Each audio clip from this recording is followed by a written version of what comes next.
We're in the final stretch of sunflowers. Casey's rolling in the planter, gonna finish up, and Jason and I are the reload crew.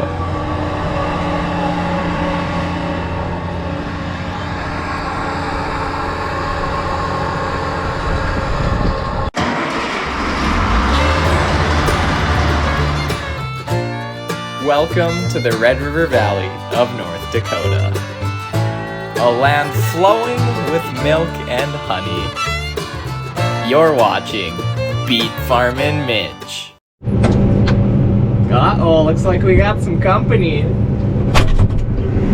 Johnny! What's up, Slick? How's it going? Whoa! Pretty good. Well, I'm glad you could come out for a couple of rounds. Yeah.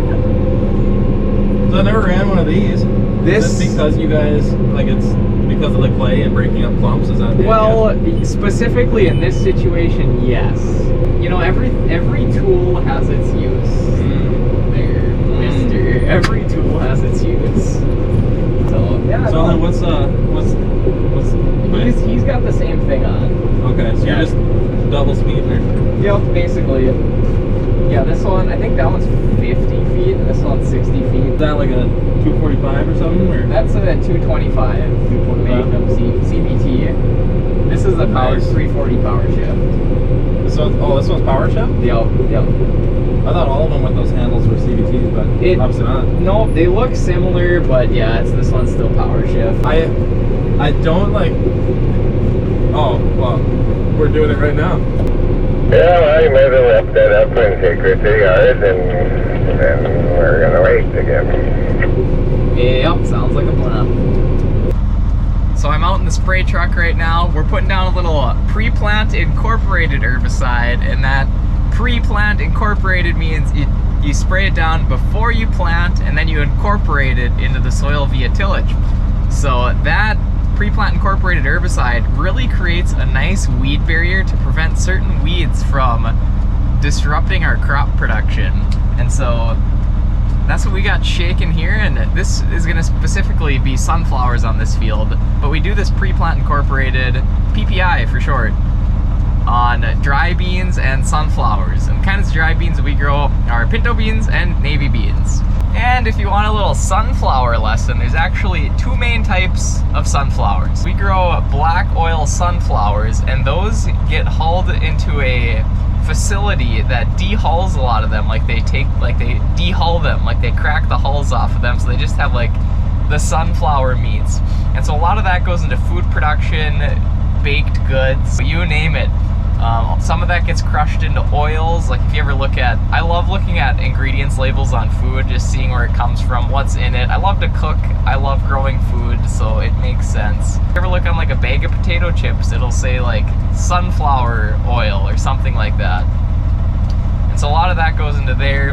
And fun fact, actually, the sunflower seeds, they're like sized, and if they're too small, a lot of them go to bird seed. So if you ever go to like Tractor Supply, you scoop up a bag of black oil sunflower seed for your backyard bird feeder. Well, hey, a lot of that was just the small reject sunflowers that didn't make the cut for food production because they were small and less desirable by consumers, and so they go to bird seed. The other type of sunflowers is, yes, I'm sure you've already thought of this, is confectionary sunflowers. And so that's like the baseball diamond sunflowers, the seasoned sunflowers that you eat. And we don't actually grow confectionery on our farm. There are confectionary in the area.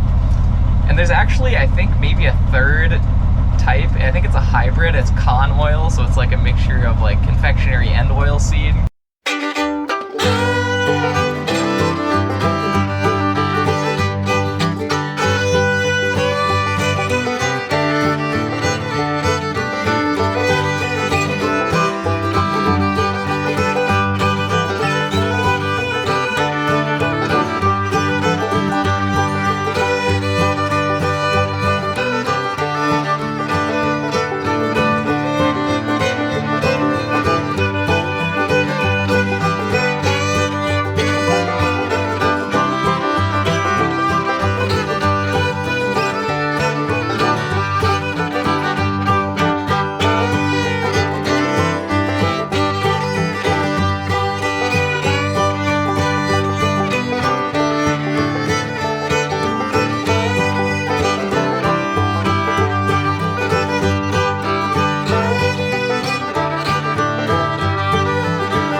sunflowers going in.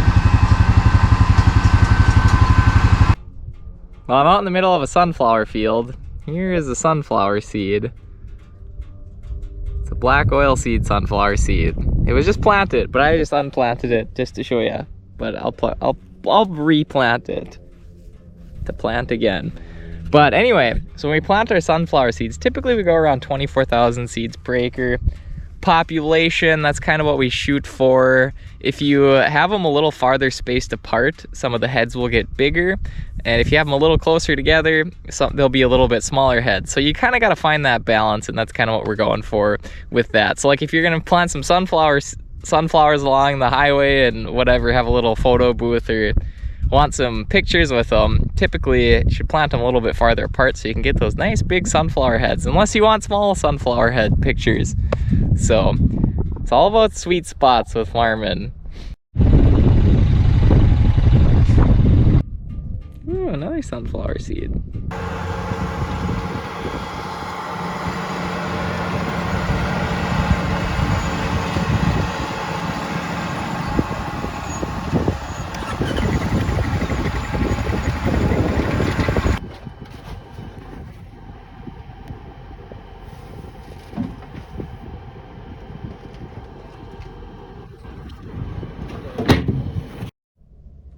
Okay, so we've got some sugar beets coming through here. So this is a baby little sugar beet plant. These are the cotyledons poking through. We got a row coming up. So you can see all this all scattered around here is grass looking stuff. And so that is actually nurse crop, and that is barley that's growing here. You can plug one of these guys out. Ooh. So we actually spread this on with an airplane clip.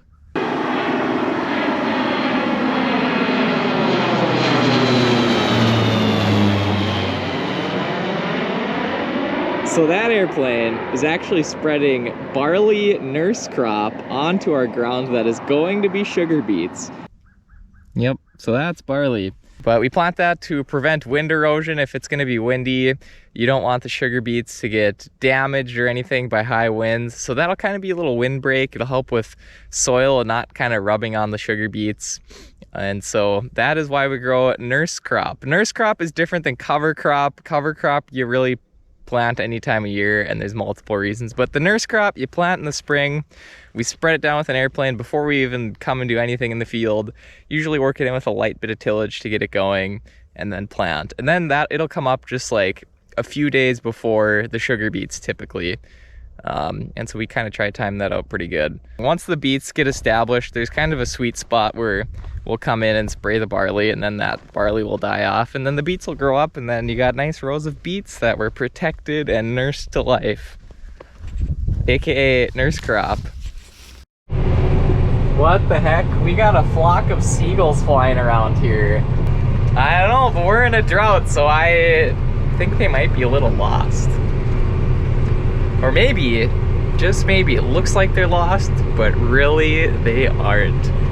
I just kind of realized, I think these sunglasses are pretty shot. They're kind of my throw in my lunchbox pair, and when I need them in a pinch, they're good enough.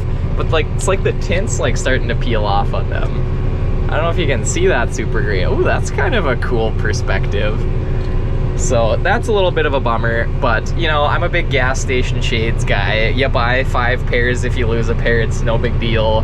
So that's kind of nice. Yeah, I can like see shapes with like the tint peeling off. It's like I once was blind, but now I see.